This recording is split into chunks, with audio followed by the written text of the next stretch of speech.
Bonjour, je m'appelle Elio Ziad, doctorant à l'Université de Limoges et à l'entreprise SPI Batignolles-Mallet. Je présente ma thèse qui porte sur la compréhension du comportement et de la durabilité des enrobés à base d'agrégats d'enrobés, dans la catégorie des éclaireurs. Dans le contexte de l'économie circulaire, l'utilisation des AE dans la construction routière est devenue une nécessité forte.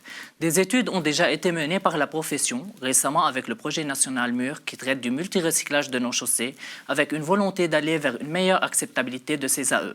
Ainsi, l'objectif de ma thèse est de comprendre l'influence des AE sur la durabilité des chaussées. L'originalité repose sur la démonstration de la remobilisation du liant vieilli et l'homogénéité de mélange avec le liant neuf par des études numériques et expérimentales laboratoire-chantier en introduisant la notion des AE fortement vieillis qui engendrent une remobilisation partielle de leur liant.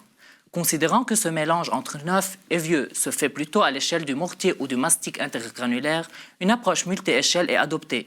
Des essais de laboratoire sont menés sur ces différentes échelles pour des matériaux neufs, vieux et leur mélange pour déterminer leur performance mécanique. Numériquement, un modèle hétérogène quadriphasique est développé en se basant sur la méthode des éléments finis et sur un logiciel de génération de géométrie développé dans notre laboratoire. Un mortier numérique est formé de mastic neuf, vieux, mélange et de granulats. Variant le volume des différents mastiques, on pilote le pourcentage de remobilisation.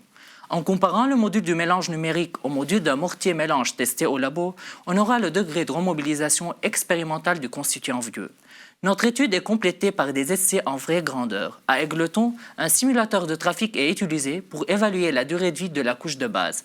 À Agen, des planches comparatives sont mises en place sur le A62 pour caractériser la résistance à la fissuration thermique pour les couches de surface. Et merci.